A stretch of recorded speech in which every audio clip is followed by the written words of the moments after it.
Bienvenue sur Radio WLC, une filiale de World's Last Chance Ministries, un ministère en ligne dédié à apprendre à vivre en étant constamment prêt pour le retour du Sauveur.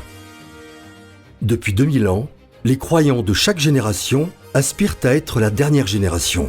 Contrairement à la croyance populaire, Christ n'a pas donné aux croyants de signe des temps à surveiller.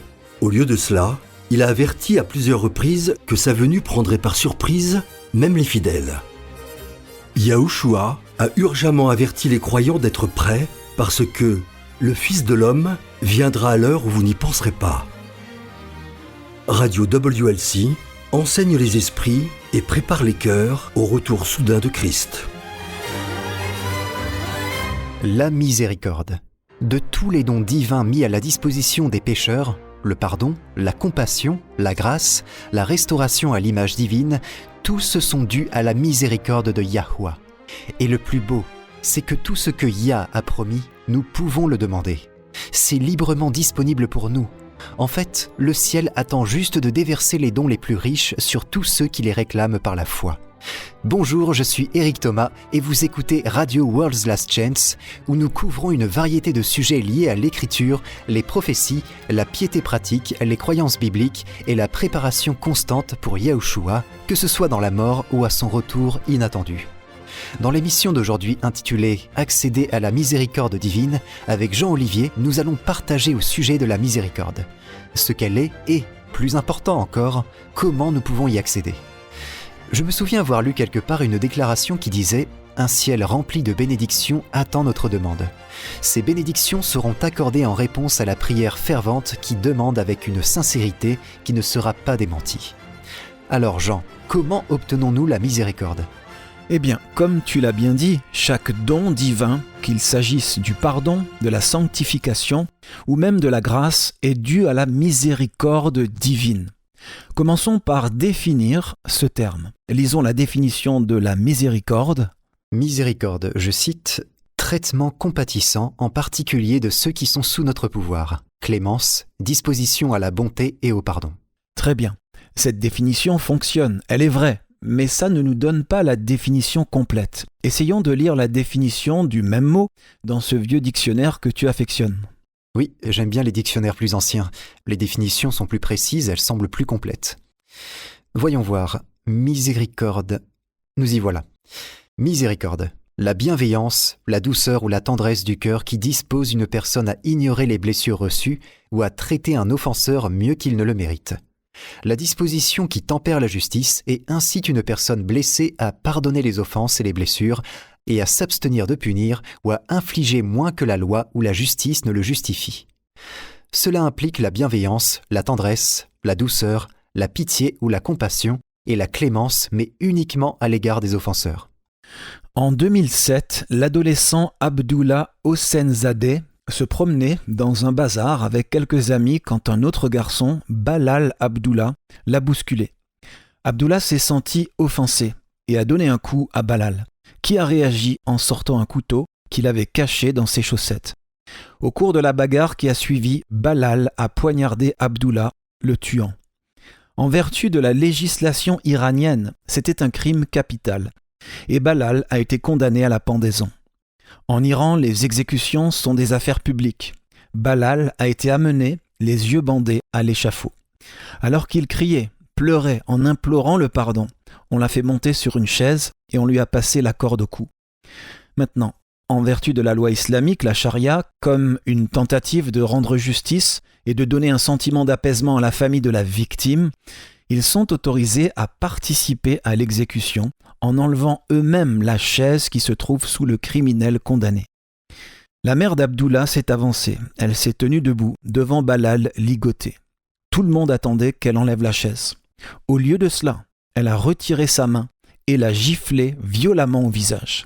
Ensuite, avec l'aide de son mari, elle a enlevé le bandeau et le nœud coulant du cou de Balal. Elle a exercé son droit de pardonner à Balal. Waouh! C'est ça, la miséricorde. C'est incroyable. La mère de Balal, en sanglots, a serré dans ses bras la mère d'Abdullah, qui pleurait elle aussi. C'est émouvant. Selon la loi de la charia, la famille de la victime a le droit de choisir d'exercer la miséricorde. Et c'est ce qu'a fait la famille d'Abdullah. La miséricorde divine, est la source de tout don de grâce. Nous sommes des pécheurs. Nous ne méritons aucune bonne chose. Et pourtant, en raison de la miséricorde de Yah, sa volonté d'ignorer les blessures et de nous traiter mieux que nous ne le méritons, chaque don, chaque cadeau divin est à notre disposition. Mais voilà, nous devons demander. Yah ne forcera jamais notre volonté. Il nous donne la liberté de choisir. Donc, pour accéder à toutes les richesses de la gloire et de la grâce disponibles pour nous à travers la miséricorde de Yah, nous devons les demander.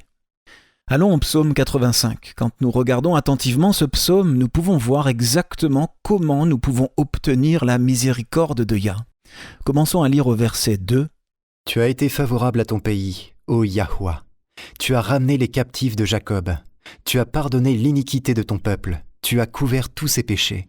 Tu as retiré toute ta fureur. Tu es revenu de l'ardeur de ta colère. » Ce psaume est aussi une prière, et on peut voir qu'il commence comme une prière de remerciement.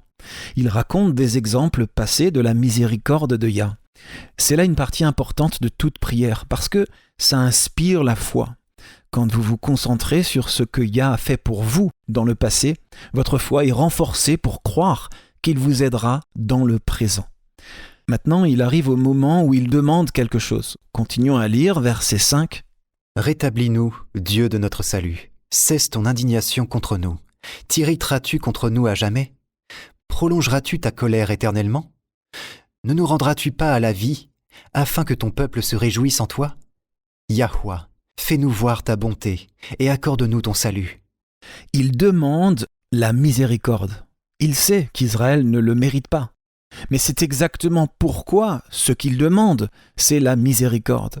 Et comme il sait que Yahweh est miséricordieux, ça renforce sa foi. Continuons à lire.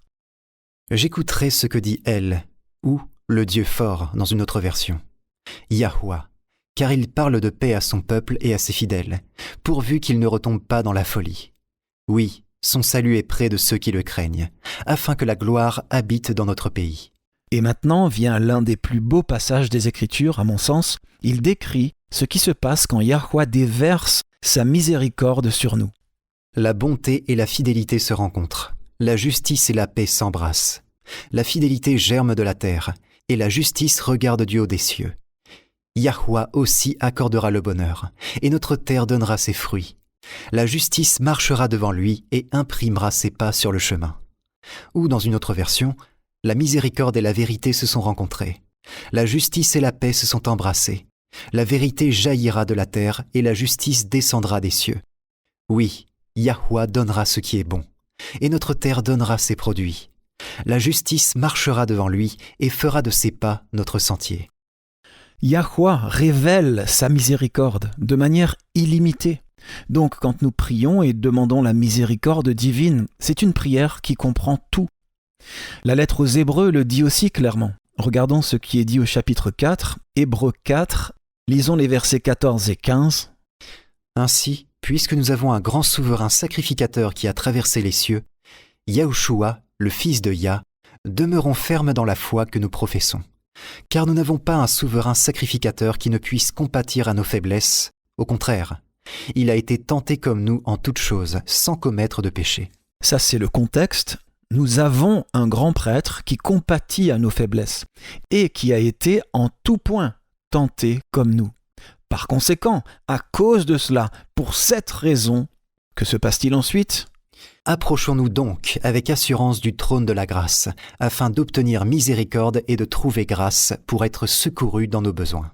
Le fait que nous ayons un grand prêtre qui compatit à nos faiblesses doit nous inspirer la confiance nécessaire pour nous approcher avec assurance du trône de la grâce. Pourquoi ? Pour que nous obtenions miséricorde et que nous trouvions grâce pour être secourus au moment du besoin. Tout ce dont nous pouvons avoir besoin est à notre disposition grâce à la miséricorde de Yah. Vous avez besoin de sagesse pour résoudre un conflit de travail. Vous avez besoin de la miséricorde de Yahweh. Vous avez besoin de guérison pour quoi que ce soit. Vous avez besoin de la miséricorde de Yah. Vous avez besoin d'aide pour vous sortir d'une situation délicate, pour réparer des relations interpersonnelles, pour vous débarrasser d'une dépendance, pour le pardon et la restauration. Vous avez besoin de la miséricorde de Yahweh. Pourrait-on dire que la miséricorde de Yah représente qui il est ? Je veux dire, comme l'essence même de qui et de ce qu'il est en tant qu'être ? Absolument. Maintenant, prenons cette compréhension et appliquons-la à la vie de Yahushua, en se rappelant qu'il est venu pour révéler le Père, pour nous montrer comment Yahweh serait s'il était un être humain, et en se rappelant que Yahushua est aussi notre exemple en toutes choses. Pensons à certaines expériences qu'il a eues et qui révèlent la miséricorde de Yah. Eh bien, l'une d'entre elles qui me vient à l'esprit est celle où on lui a amené la femme prise en flagrant délit d'adultère. On peut penser que c'était un coup monté parce que les pharisiens ont souligné qu'elle avait été prise en flagrant délit. Mais où était l'homme ? Ils n'ont fait que traîner la femme jusqu'à Christ, et puis ils ont dit « La loi dit qu'elle doit être lapidée. Qu'est-ce que tu en dis ?» Et nous connaissons tous l'histoire. Yahushua s'est baissé et a écrit dans la poussière du sol les péchés de ses accusateurs, et ils se sont retirés les uns après les autres. Puis le Sauveur a demandé à la femme « Où sont tes accusateurs ? Personne ne t'a condamné ?» Elle a répondu « Non ». Il lui a dit « Moi non plus, je ne te condamne pas. Va et ne pêche plus. » C'est un exemple magnifique de la miséricorde de Yah. C'est le cas. La punition pour l'adultère était claire, la lapidation. Mais la miséricorde de Yah transparaît quand Yahushua dit « Moi non plus, je ne te condamne pas. Va et ne pêche plus. » Un autre exemple de la miséricorde de Yah se trouve dans l'histoire de Pierre, quand il a pêché un poisson qui avait une pièce dans sa bouche. Ça montre la miséricorde de Yah ? Je veux dire, je me souviens qu'il a trouvé une pièce dans la bouche d'un poisson, mais je n'ai pas les circonstances en tête. Eh bien, allons-y, c'est dans Matthieu 17. Commençons à lire au verset 24. Lorsqu'ils arrivèrent à Capernaum, ceux qui percevaient les 2 drachmes s'adressèrent à Pierre et lui dirent « Votre maître ne paye-t-il pas les 2 drachmes ?» « Oui, dit-il. » Et quand il fut entré dans la maison, Yahushua le prévint et dit « Que t'en semble, Simon ? Les rois de la terre, de qui perçoivent-ils des tributs ou des impôts ? De leurs fils ou des étrangers ? » Il lui dit « Des étrangers. » Et Yahushua lui répondit « Les fils en sont donc exempts. Mais, pour ne pas les scandaliser, va à la mer, jette l'hameçon et tire le premier poisson qui viendra. Ouvre-lui la bouche et tu trouveras un statère. Prends-le et donne-le leur pour moi et pour toi. » Les ennemis de Christ étaient très rusés. Remarquez qu'ils ne sont pas allés voir Yahushua, mais Pierre. Oui, pourquoi ? Parce que Pierre était un pêcheur sans instruction. Il n'a pas compris le motif caché derrière leurs questions. Tout ce qu'il a vu en surface, c'était une insulte à peine voilée contre son maître. Il n'a pas compris qu'en se mettant sur la défensive, en disant que Yahushua payait effectivement l'impôt du temple, il reniait en fait son rôle de Messie, d'envoyé de Yah. Voilà pourquoi quand Pierre est allé voir Yahushua, il a dit ce qu'il a dit. Vous voyez, dans l'économie juive, ceux qui travaillaient directement pour Yah n'étaient pas tenus de payer la taxe du temple. Oh, donc en disant que Christ l'a payé, Pierre disait en fait qu'il était d'accord avec les pharisiens pour dire que Yahushua n'était qu'une personne ordinaire, et non pas un envoyé de Yah. Waouh, je savais pas ça. Maintenant, mets-toi à la place de Yahushua. Ta réputation a-t-elle déjà été ternie ? Est-ce que quelqu'un de proche t'a déjà fait du mal ou dit du mal de toi ? Peut-être par ignorance, mais tout de même, l'effet est le même. Est-ce que ça t'est déjà arrivé ? Oui, plusieurs fois. Et qu'est-ce que tu as ressenti ? Eh bien, j'étais en colère, pour être honnête. Je me suis senti trahi, frustré contre la personne, d'être ignorante au point de faire quelque chose de si... stupide à mes yeux. C'était doublement frustrant parce que je savais qu'elle l'avait fait avec les meilleures intentions, mais ça n'arrangeait pas les choses. C'est une réaction très humaine. C'est à peu près ce que j'ai ressenti moi-même dans des situations similaires. Et pourtant, comment Yahushua a-t-il réagi ? Est-ce qu'il a grondé Pierre ? Y a-t-il ne serait-ce qu'une allusion au fait qu'il se sentait frustré et qu'il avait envie de réprimander Pierre et lui dire « À quoi est-ce que tu pensais ?» Non. Non. Sans condamner Pierre ou le faire se sentir stupide de quelque manière que ce soit, Yahushua a simplement utilisé cette occasion comme une opportunité d'apprendre quelque chose à Pierre. Et il a fait suivre cela d'un miracle pour rétablir la foi de Pierre en sa mission divine. C'est ça la grâce qui vient de la miséricorde. La vie de Yahushua est remplie d'actes de miséricorde, révélant le caractère de miséricorde du Père. Le meilleur exemple est probablement la prière qu'il a faite quand il était sur la croix. C'est dans Luc 23, versets 33 et 34. Il est écrit « Lorsqu'ils furent arrivés au lieu appelé Crâne, ils le crucifièrent là, ainsi que les deux malfaiteurs, l'un à droite, l'autre à gauche. Yahushua dit « Père, pardonne-leur, car ils ne savent ce qu'ils font. » Ils se partagèrent ses vêtements en tirant au sort. C'est de la pure miséricorde. C'est traiter les offenseurs mieux qu'ils ne le méritent. Et quand nous voyons la façon dont le Père nous aime et nous traite avec miséricorde, nous voulons étendre ce même don à ceux qui nous font du tort. Les catholiques croient que le pape est infaillible. Quand les chrétiens entendent cela, ils supposent que ça signifie que les catholiques considèrent le pape comme étant sans péché. Mais pour un catholique, être infaillible est différent d'être sans péché. Trop souvent, les protestants tentent de démontrer à leurs frères et sœurs catholiques que cette doctrine est erronée en soulignant les erreurs, voire le comportement mauvais, de nombreux papes du passé. Mais les protestants qui utilisent cette approche constatent que leurs paroles tombent dans l'oreille d'un sourd et ils se demandent pourquoi les catholiques semblent ne jamais reconnaître à quel point certains de leurs papes ont été vraiment mauvais. La raison en est simple. Alors que les protestants associent être infaillible à être sans péché, ce n'est pas le cas des catholiques. Bien sûr, un catholique ne va pas perdre son temps à essayer de réfuter un argument contre quelque chose qu'il ne croit de toute façon pas. Pour connaître la vérité sur la doctrine de l'infaillibilité papale et ce que la Bible dit à ce sujet, recherchez l'article intitulé « L'infaillibilité papale, ce n'est pas ce que pensent la plupart des protestants » sur worldslastchance.com.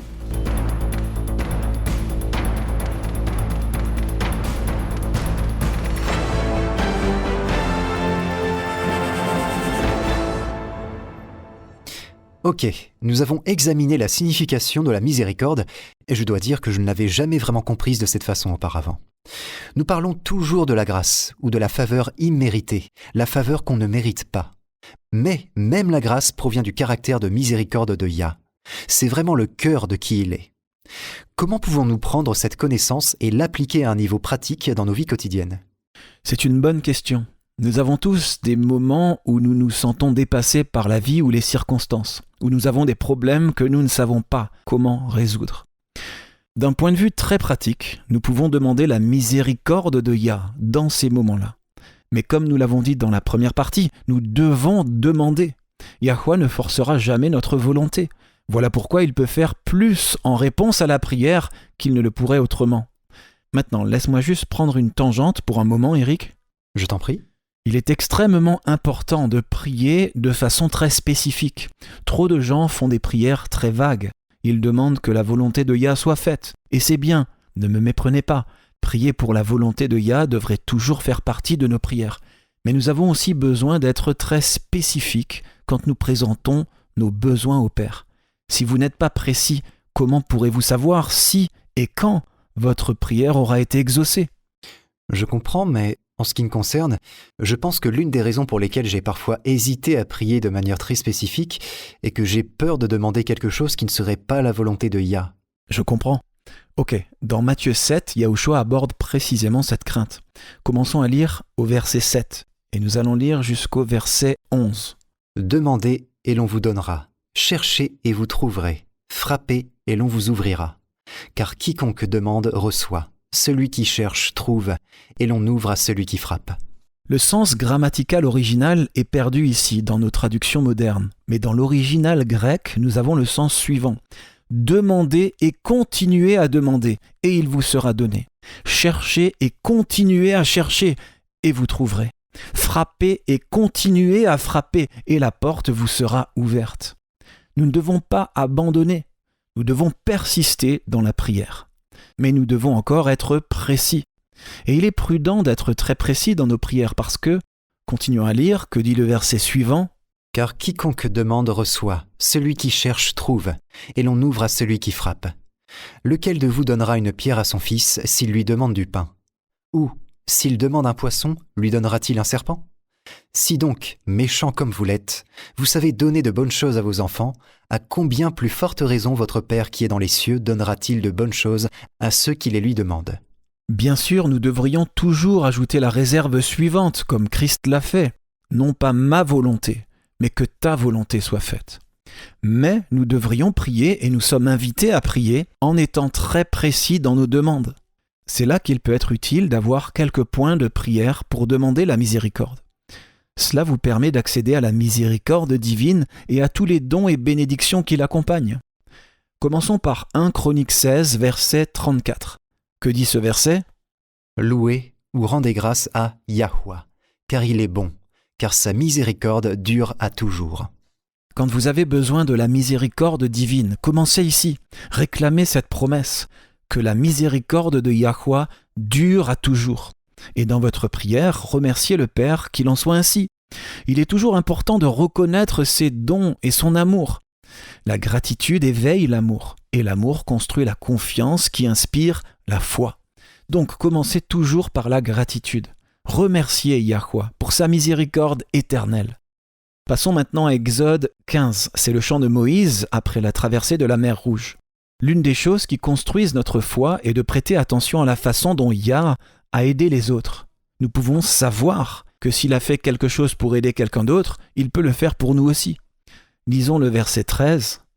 Par ta miséricorde tu as conduit, tu as délivré ce peuple. Par ta puissance tu le diriges vers la demeure de ta sainteté. Dans sa grande miséricorde, Yahweh a conduit les enfants d'Israël hors d'Égypte. Il les a délivrés.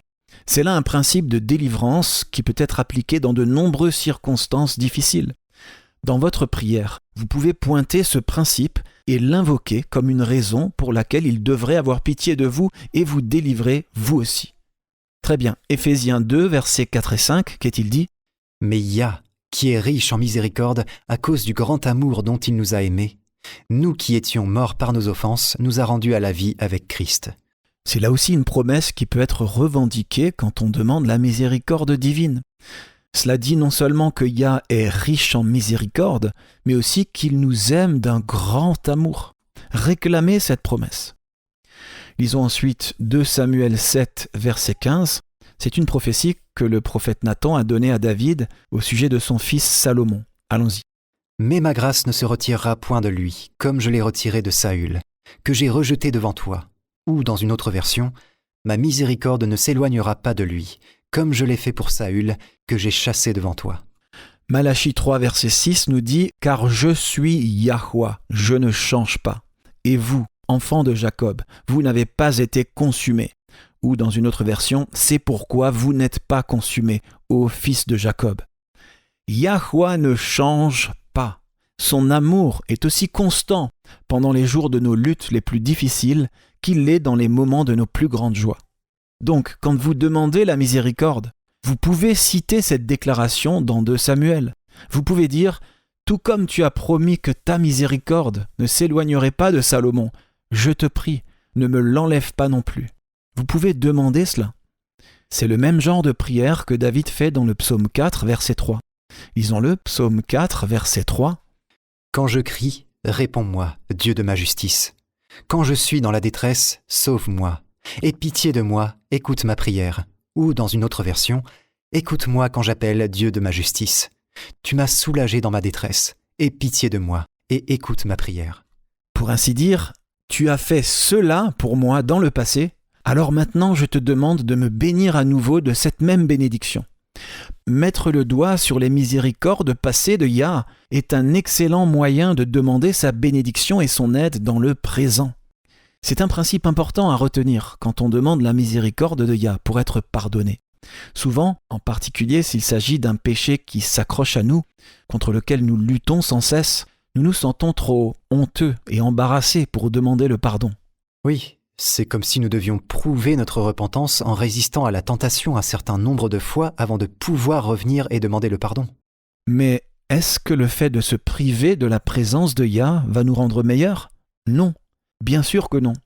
Donc encore une fois, rappelez-vous que vous pouvez toujours utiliser les bénédictions passées, le pardon passé, comme une raison de le demander à nouveau.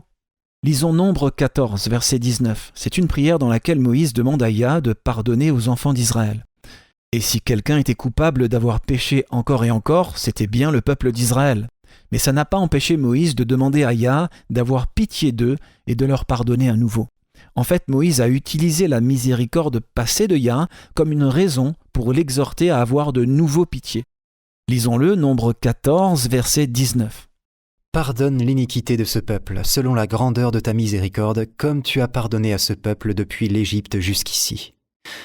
C'est un point magnifique. Utiliser la miséricorde passée comme une raison pour avoir la confiance de demander à nouveau la miséricorde. Yah veut que nous soyons confiants. C'est pourquoi il nous exhorte à maintes reprises à venir à lui, pour la grâce, pour l'aide, pour la miséricorde, pour le pardon, pour tout ce dont nous avons besoin. Que dit le psaume 51, versets 3 et 4 ? Ô Dieu, aie pitié de moi dans ta bonté, selon ta grande miséricorde, ou, selon la multitude de tes tendres compassions, efface mes transgressions, lave-moi complètement de mon iniquité et purifie-moi de mon péché. David comprenait les richesses disponibles pour les croyants, grâce à la miséricorde de Yah. Nous trouvons ce sujet dans les psaumes plus que dans tout autre livre de la Bible. J'ai ici une liste de quelques passages. Que dit le premier ? C'est le psaume 31, verset 10. Il est dit « Aie pitié de moi, Yahuwah, car je suis dans la détresse, j'ai le visage, l'âme et le corps usés par le chagrin. » Quand nous sommes en deuil, quand nous souffrons une perte, c'est là le moment idéal pour demander la miséricorde de Yah. Quel est le prochain ?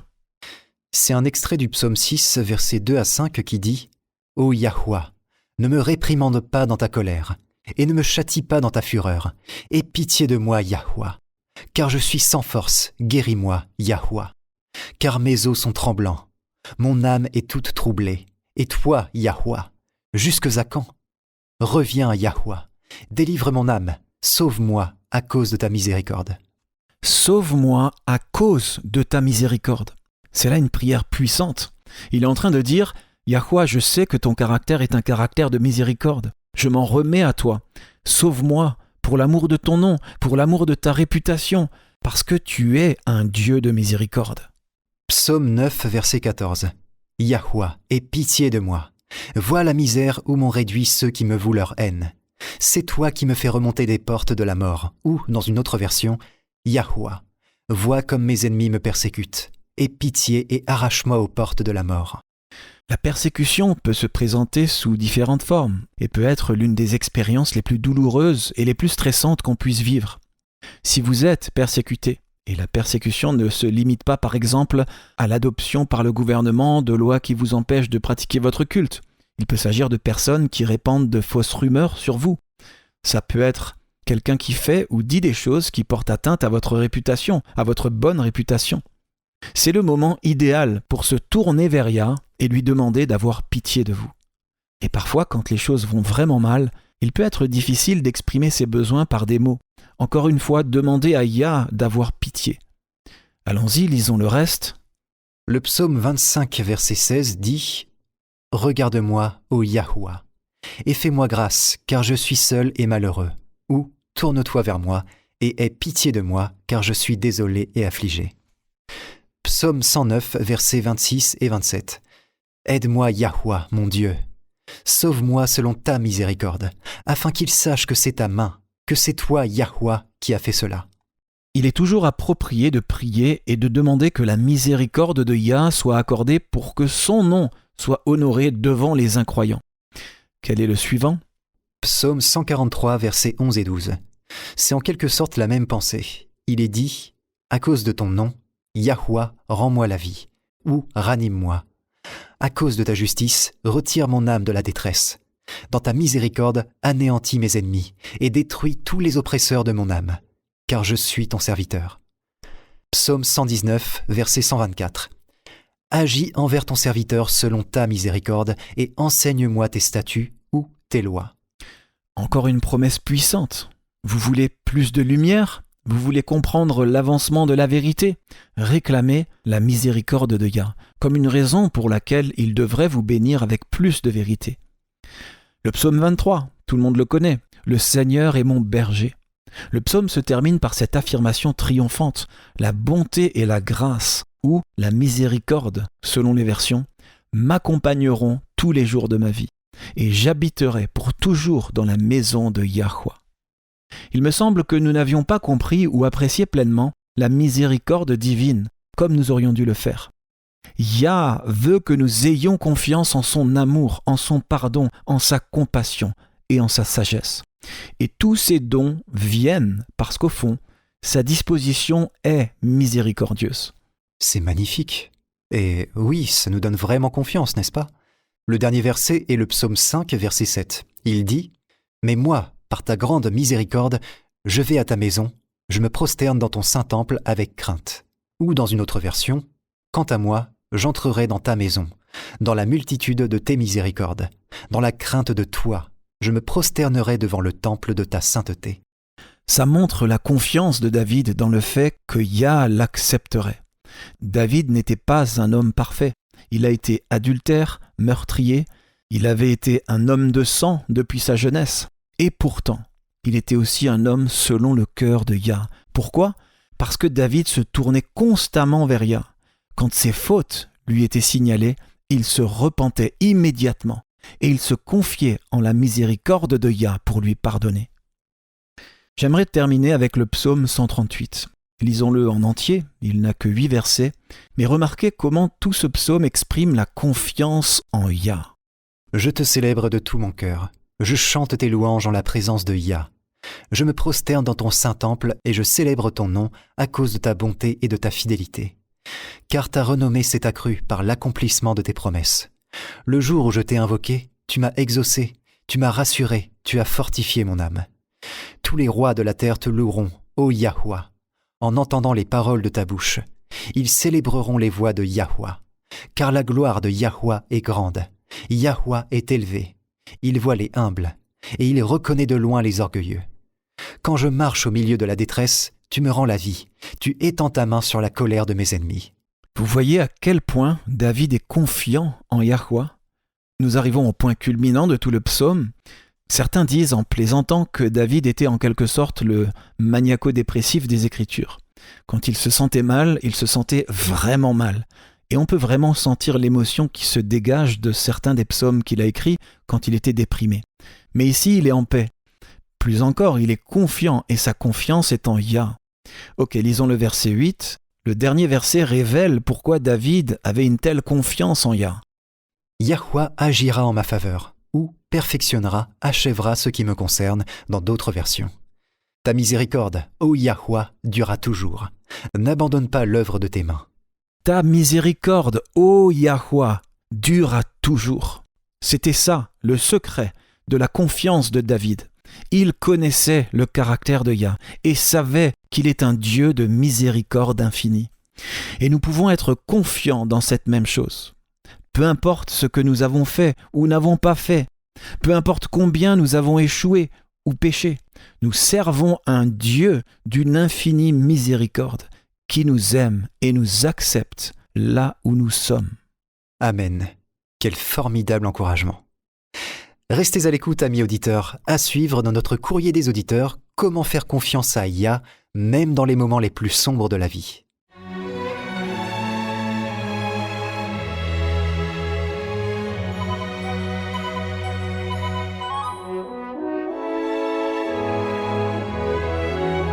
Vous écoutez la radio World's Last Chance.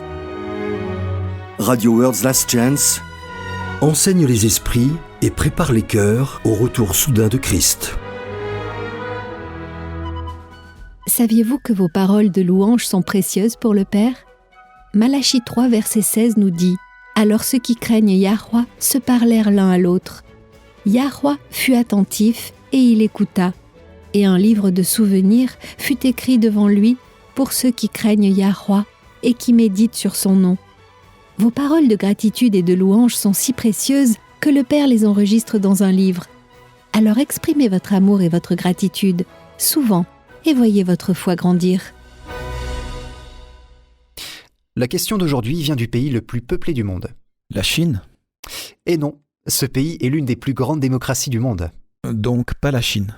Et le plus grand système postal du monde avec plus de 150 000 bureaux de poste. C'est plus de 3 fois la taille du système postal chinois. Eh bien, si ce n'est pas la Chine, tu es bien sûr que la Chine n'est pas le pays le plus peuplé? Oui. Alors, ça doit être l'Inde, que je croyais être le 2e pays le plus peuplé au monde. Tu as raison, l'Inde a maintenant dépassé la Chine en termes de population. Surprenant. Alors, quelle est notre question d'aujourd'hui? Rashmika de Bhiwandi, en Inde, nous écrit « Salutations frères au nom de Yahushua. Je veux faire confiance à Yah en toutes choses, mais parfois c'est vraiment difficile. Je sais que la Bible dit que toute chose concourt au bien de ceux qui se confient en lui, mais ma question est « Comment ?» Comment faire confiance quand je ne peux pas voir le plan de Yah et pourquoi est-ce si difficile de faire confiance quand rien n'a de sens à mes yeux? C'est une bonne question. Nous savons que nous devons faire confiance à Yah, mais ça peut être plus facile à dire qu'à faire. Il y a plusieurs raisons pour lesquelles nous luttons pour faire confiance quand rien n'a de sens. Mais si nous pouvons les identifier, nous pouvons être à l'affût et ne pas tomber dans le piège du manque de confiance sans s'en rendre compte. Une raison commune pour laquelle nous luttons pour faire confiance quand nous ne pouvons pas donner un sens à ce qui nous arrive est que nous choisissons de nous concentrer sur ce qui va mal dans nos vies plutôt que sur ce qui va bien, à savoir que Yah est toujours au contrôle et qu'il est digne de confiance. Oui, il est facile de faire confiance quand les choses vont bien, c'est plus difficile quand la vie devient une lutte. C'est vrai. C'est donc le moment de revendiquer les promesses. Le fait de revendiquer les promesses renforce la foi. Que nous dit Deutéronome 31, verset 6 ? Il est dit « Fortifiez-vous et ayez du courage. Ne craignez point et ne soyez point effrayés devant eux. Car Yahuwah, ton Elohim, marchera lui-même avec toi. Il ne te délaissera point, il ne t'abandonnera point. » Une autre raison pour laquelle il peut être difficile de faire confiance quand nous ne savons pas quel est le plan de Yah et que les choses semblent s'écrouler autour de nous, c'est que nous sommes habitués à être autonomes. Nous avons l'habitude d'essayer de nous sortir nous-mêmes de nos problèmes par nos propres moyens. Donc, quand des problèmes trop grands pour nous arrivent, il peut être facile d'oublier que nous avons quelqu'un vers qui nous tourner. Le psaume 46 nous dit que Yah est pour nous un refuge et un appui, un secours qui ne manque jamais dans la détresse. C'est pourquoi nous sommes sans crainte quand la terre est bouleversée et que les montagnes chancellent au cœur des mers. Donc, en fait, pour le répéter, nous nous concentrons sur le problème plutôt que sur Yahuwah qui a la solution. C'est ça. Et si nous ne nous concentrons pas sur Yah, nous nous concentrons sur nous-mêmes pour la solution aux problèmes auxquels nous sommes confrontés. Eh bien, ça ne fonctionne pas très bien quand ils sont trop grands, trop écrasants, pour que nous puissions les résoudre par nos propres forces et notre propre sagesse. Il est important de se rappeler que nous avons une perspective très limitée sur les choses que nous vivons. Nous ne voyons pas nécessairement l'avenir comme Yahuwah le voit. Nous ne pouvons pas voir comment il arrange tout pour notre bien. Mais nous pouvons choisir de croire que c'est exactement ce qui se passe. Lisons Ésaïe 55, versets 8 et 9. Il est écrit « Car mes pensées ne sont pas vos pensées, et vos voix ne sont pas mes voix, dit Yahuwah. Autant les cieux sont élevés au-dessus de la terre, autant mes voix sont élevées au-dessus de vos voix, et mes pensées au-dessus de vos pensées. » Nous ne pouvons pas voir l'avenir comme notre Père céleste le peut, mais nous pouvons être sûrs qu'il nous conduit exactement comme nous le ferions si nous pouvions voir la fin depuis le début, comme lui le peut. Corrie ten Boom, survivante de l'Holocauste, savait s'exprimer. L'une de ses citations qui m'a le plus marqué est la suivante : « N'ayez jamais peur de confier un avenir inconnu à un Dieu connu. » C'est une leçon que nous devons prendre à cœur.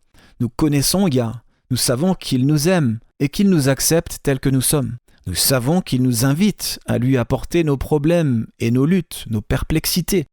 Que nous dit Jacques ? Si quelqu'un d'entre vous manque de sagesse, si quelqu'un d'entre vous manque de sagesse, qu'il la demande à Yah, qui donne à tous simplement et sans reproche, et elle lui sera donnée.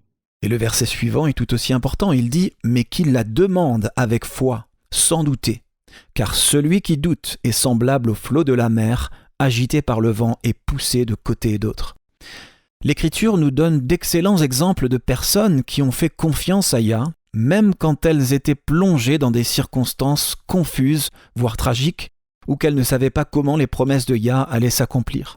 Je pense à Abraham. Il ne savait pas comment Yah allait tenir sa promesse de lui donner un fils, mais il avait confiance en Yah. Il est vrai qu'il a fait quelques faux pas. Il a pris la servante égyptienne Agar comme seconde épouse, alors que ça ne faisait pas partie du plan de Yah.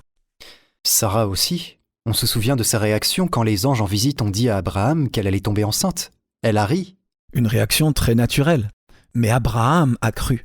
Que dit Romains 4, verset 3 ? Abraham crut, Yah, et cela lui fut imputé à justice. Abraham crut. Il a cru. Et nous pouvons faire ce même choix conscient.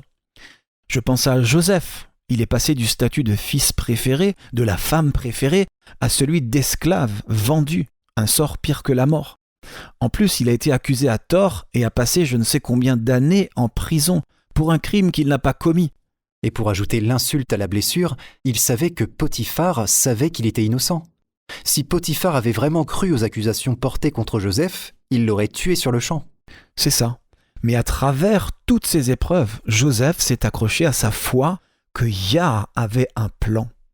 Lisons Genèse 50, verset 20. Qu'a-t-il dit à ses frères quand ils se sont sentis coupables de l'avoir traité ainsi ?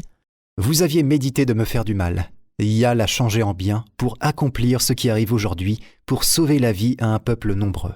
C'est une merveilleuse déclaration de foi. Et rappelons-nous que pendant toutes ces années sombres, jusqu'à ce point, Joseph n'avait aucune preuve du plan de Yah. Il avait simplement la foi. Il a choisi de croire, comme Abraham, que Yah contrôlait la situation et qu'il élaborait ses plans pour le bien de tous. C'était un choix et nous pouvons faire ce choix nous aussi. Il y a d'autres personnes dans les Écritures qui ont fait ce même choix face à la confusion et à la souffrance. Job, quand même il me tuerait, je me confierais en lui. C'est un excellent exemple. Aussi Esther et Mardochée. Qui sait si ce n'est pas pour un temps comme celui-ci que tu es parvenu à la royauté ? C'étaient des personnes réelles, souffrant de calamités réelles. Et pourtant, ils ont choisi de faire confiance. Nous avons, nous aussi, la possibilité de faire ce même choix.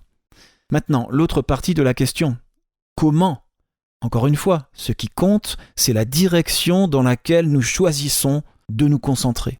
Des études ont montré que les chrétiens qui jouissent de la plus grande paix sont ceux qui croient en la sagesse de Yah et en son amour pour eux en tant qu'individus.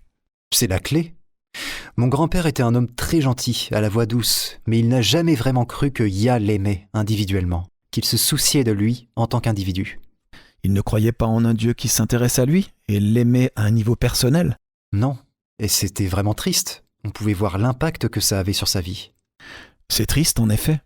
Passons à Matthieu 11 et lisons les versets 28 à 30. Qu'est-il dit ? « Venez à moi, vous tous qui êtes fatigués et chargés, et je vous donnerai du repos. Prenez mon joug sur vous et recevez mes instructions, car je suis doux et humble de cœur, et vous trouverez du repos pour vos âmes, car mon joug est doux et mon fardeau léger. » Yahushua promet de nous donner la paix. Peu importe le fardeau sous lequel nous nous débattons. Si nous faisons le choix conscient de lui remettre ce fardeau, si nous faisons le choix conscient de choisir, de faire confiance à Yah, qui fait concourir toute chose pour notre bien, comme il le promet, nous aurons la paix. C'est une promesse divine. Une autre chose que nous devons faire est de reconnaître et d'admettre que nous avons une perspective très limitée. Comme nous venons de le dire dans Ésaïe 55, les pensées de Yah ne sont pas nos pensées, et ses voies ne sont pas nos voies. Pourquoi ? Parce qu'il sait toutes choses. Maintenant, sur la base de la connaissance de son caractère, peut-on choisir de faire confiance au fait qu'il œuvre pour notre plus grand bien, pour notre bonheur ? Peut-on s'accrocher à lui pendant les périodes sombres de la vie, en sachant que, comme nous le disons chaque jour, il est digne de confiance ? Oui, pour être capable de le croire et lui faire confiance, il faut vraiment le connaître en tant que personne. Je veux dire, pas comme personne humaine. Tu vois ce que je veux dire ? Savoir qu'il est amour, qu'il se complaît dans la justice, que ses yeux se posent sur les justes et que ses oreilles sont ouvertes à leurs cris. Tout cela nous permet de savoir qu'on peut lui faire confiance en toute sécurité. Ce qui m'amène au prochain point. Comment faire confiance à Yah dans les moments sombres ? Eh bien, en nous concentrant sur lui, plutôt qu'en essayant de comprendre ses plans ou en exigeant des réponses. Nous vivons dans un monde de péché. Cela n'a jamais fait partie du plan de Yahweh, mais il s'occupe des choses dans l'état où elles sont. Très bien, alors concentrons-nous sur Yah, sur son amour, sa patience, sa bonté, sa sagesse, son désir de notre plus grand bien. Alors, notre confiance en cet être d'amour infini et de puissance infinie grandira. Il n'y a rien de mal à prier pour lui demander de nous aider à discerner où il œuvre dans notre vie. Mais si nous restons concentrés sur lui, qui il est en tant que personne, alors il nous sera beaucoup plus facile de faire confiance, même quand nous ne comprenons pas pourquoi les choses ne se passent pas comme prévu. Une chose qui m'a vraiment aidé dans les moments difficiles, c'est de me rappeler toutes les fois où le Père m'a aidé par le passé. Je suis sûr que chacun d'entre nous peut citer des moments où Yah nous a bénis, aidés, protégés. Ce souvenir de la façon dont il m'a aidé dans le passé me renforce toujours dans le présent. Absolument.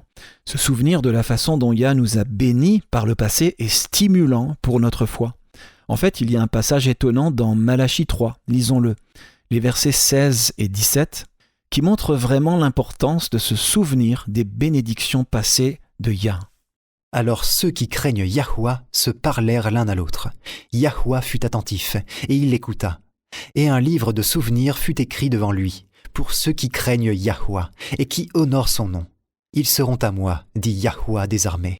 Ils m'appartiendront au jour que je prépare. J'aurai compassion d'eux, comme un homme a compassion de son fils qui le sert. Nos paroles de louange sont précieuses pour Yah, mais plus encore, elles ont un impact sur notre foi et notre confiance en lui.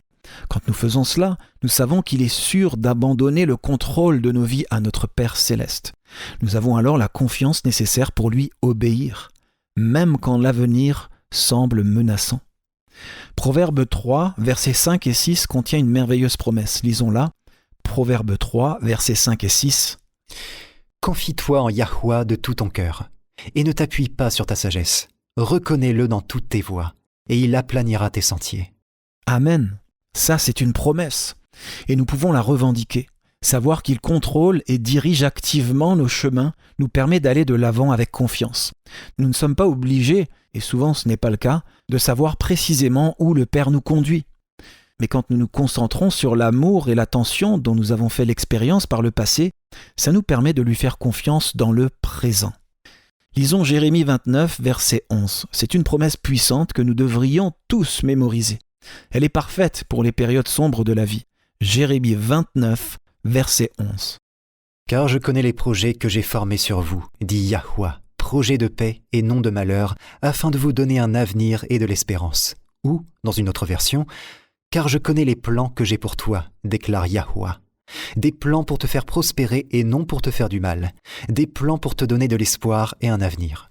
Quand nous choisissons de faire confiance à Yah, sachant qu'il nous aime, nous avons une paix qui dépasse l'entendement humain.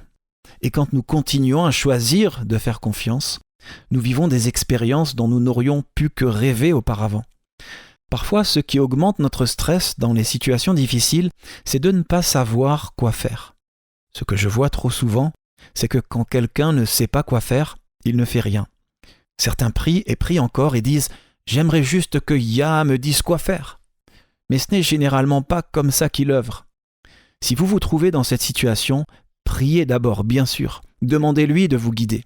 Mais l'étape suivante consiste à rassembler des informations. Si vous aviez suffisamment d'informations pour prendre une décision, vous l'auriez déjà prise. Donc, rassemblez des informations. Et en le faisant, vous verrez quelle est l'étape suivante à suivre. Après avoir franchi cette étape, recommencez à rassembler des informations. Et encore une fois, en le faisant, vous verrez clairement ce que vous devez faire ensuite. Quelle est l'étape suivante? C'est ainsi que Yah peut nous diriger. Oui, diriger est un verbe d'action. Il ne peut pas nous diriger si nous restons assis à nous croiser les mains en attendant d'être dirigés. Choisir de faire confiance à Yah quand la vie est confuse, chaotique, dangereuse ou tragique demande de la foi. Mais la foi n'est pas un sentiment, c'est un choix. Et quand nous faisons ce choix, quand nous choisissons de faire confiance sur la base de notre connaissance de son caractère, nous pouvons savoir qu'il nous conduira exactement de la même manière que nous choisirions pour nous-mêmes si nous pouvions voir les choses de son point de vue. C'est alors que nous avons la paix. Amen.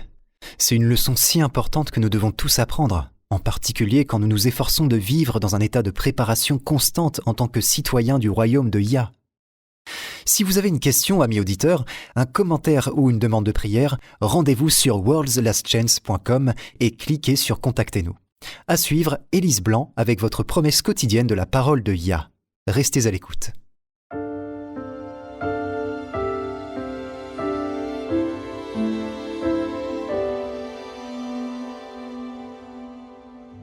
Vous écoutez Élise Blanc pour votre promesse quotidienne de la parole de Yah. La culpabilité est une chose étrange. Parfois, les gens pensent qu'ils se sentent coupables alors qu'en réalité, ils ressentent du chagrin. D'autres fois, on peut savoir intellectuellement qu'il n'y a pas lieu de se sentir coupable, mais émotionnellement, c'est quand même le cas. C'est l'expérience que j'ai vécue et que je souhaite partager avec vous aujourd'hui. Une après-midi d'été, à l'âge de 12 ans, je jouais avec mon frère. 3 jours plus tard, nous devions partir pour 2 semaines de vacances avec mes parents et grands-parents, et nous nous réjouissions tous les deux de ce voyage.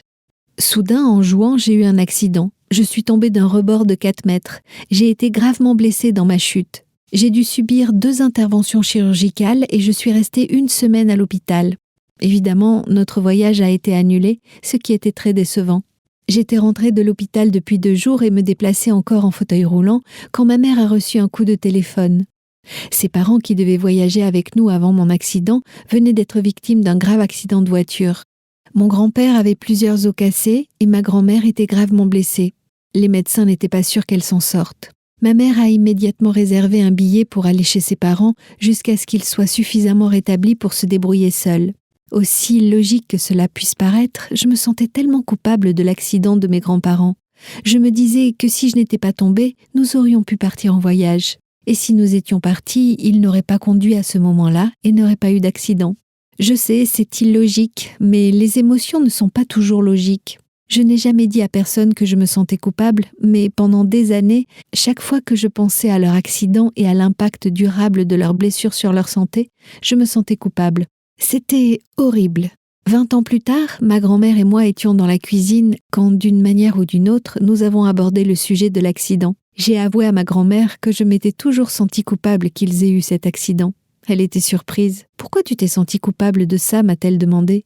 Je lui ai dit que si je n'étais pas tombée, nous n'aurions pas eu besoin d'annuler le voyage et il n'aurait même pas été là pour avoir cet accident. « Oh, a-t-elle rétorqué, ce n'était pas ta faute. » Ma grand-mère n'essayait pas d'être rassurante. Il n'y avait aucune sympathie dans son ton, juste une déclaration très factuelle. Ce n'était pas ta faute. Mais c'était exactement ce que j'avais besoin d'entendre, sur le ton que j'avais besoin d'entendre. Quel soulagement j'ai ressenti. J'avais souffert en silence sous le poids de la culpabilité pendant 2 décennies, et soudain ce fardeau s'est envolé. Ma grand-mère ne m'en voulait pas, ce n'était pas ma faute. Quand j'y repense, ce souvenir me fait monter les larmes aux yeux. Le soulagement de ce fardeau de culpabilité était si grand. Ésaïe 44, versets 22 et 23 nous dit « J'ai effacé comme un nuage épais tes transgressions, et comme un nuage tes péchés. Reviens à moi, car je t'ai racheté. Chantez, ô cieux, car Yahweh a agi. Criez de joie, vous les profondeurs de la terre. Chantez, montagnes, forêts et tous les arbres qui s'y trouvent. Car Yahweh a racheté Jacob, il a manifesté sa gloire en Israël. » Cette promesse est pour vous. Si vous vous sentez coupable de quelque chose que vous avez fait ou de quelque chose que vous n'avez pas fait, sachez que Yahweh vous pardonne. Vous n'avez pas à vous éloigner jusqu'à ce que vous ayez suffisamment rampé. Vous n'avez pas à l'éviter jusqu'à ce que vous ayez d'une manière ou d'une autre prouvé votre remords par quoi que ce soit. Venez à lui, maintenant, tel que vous êtes. Il vous aime et vous acceptera tel que vous êtes. Ésaïe 43, verset 25 nous dit « C'est moi qui efface tes transgressions pour l'amour de moi, et je ne me souviendrai plus de tes péchés. » Nous avons reçu de grandes et précieuses promesses. Réclamez-les dès maintenant.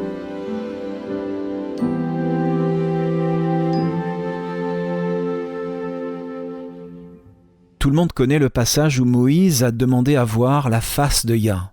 Oui, j'ai toujours pensé que c'était une demande plutôt audacieuse. Ça l'était, mais rappelons-nous que Yah lit dans les cœurs. Il savait que la demande venait de l'amour de Moïse pour Yah. Moïse était tellement submergé par la beauté et la pureté du caractère de Yah que c'est pour cette raison qu'il l'a demandé. Yahweh a été très aimable. Il a expliqué qu'aucun pécheur ne pouvait voir sa face et vivre. Mais il a dit qu'il y avait un creux dans le rocher. Moïse pouvait s'y cacher pendant que Yah le couvrait. Puis quand Yah est passé, il a déclaré son nom. En d'autres termes, il a révélé son caractère. Et Moïse a pu alors voir son dos. Lisons cela, Exode 34, les versets 5 à 7. Yahweh descendit dans une nuée, se tint là auprès de lui et proclama le nom de Yahouah. Et Yahouah passa devant lui et s'écria « Yahouah, Yahouah, Elohim miséricordieux et compatissant, lent à la colère, riche en bonté et en fidélité, qui conserve son amour jusqu'à 1000 générations, qui pardonne l'iniquité, la rébellion et le péché, mais qui ne tient point le coupable pour innocent, et qui punit l'iniquité des pères sur les enfants et sur les enfants des enfants jusqu'à la 3e et à la 4e génération. » La miséricorde est la qualité de caractère qui est à la racine même du cœur de Yah. C'est le fondement qui souligne ses relations avec l'humanité. Sachant cela, nous pouvons avoir la pleine confiance que, quoi qu'il arrive dans nos vies, Yah a le contrôle et il nous aime.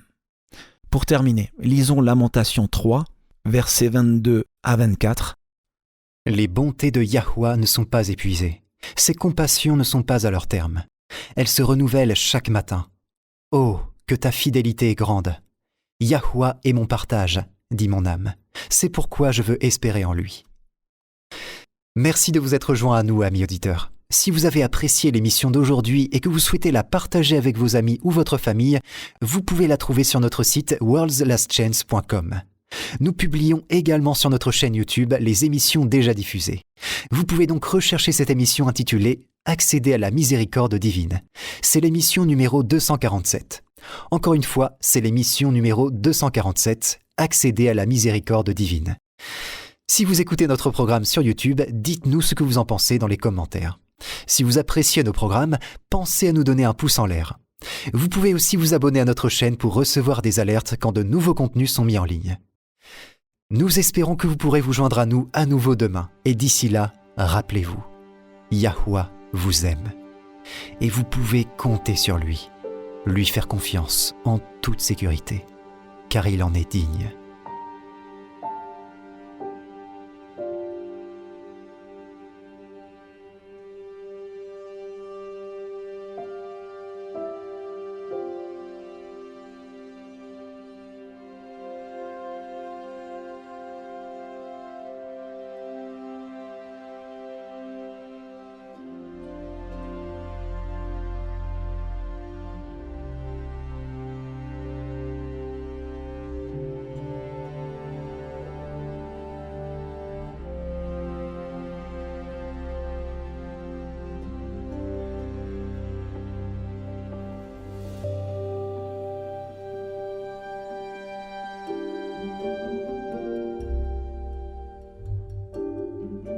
Vous étiez à l'écoute de Radio WLC. Cette émission, ainsi que les épisodes précédents de Radio WLC, peuvent être téléchargés sur notre site web. Elles sont parfaitement appropriées pour être partagées avec des amis et pour des études bibliques. Elles sont également une excellente ressource pour ceux qui adorent Yahouah, seul à la maison. Pour écouter les émissions déjà diffusées, visitez notre site web worldslastchance.com. Cliquez sur l'icône Radio WLC affichée sur notre page d'accueil. Dans ses enseignements et ses paraboles, le Sauveur n'a pas donné de signe des temps à surveiller. Au lieu de cela, l'idée maîtresse de son message était une vigilance constante. Rejoignez-nous demain pour un autre message rempli de vérité, alors que nous explorons divers sujets centrés sur le retour du Sauveur et comment vivre en étant constamment prêt à l'accueillir chaleureusement quand il viendra. Radio WLC enseigne les esprits et prépare les cœurs au retour soudain de Christ.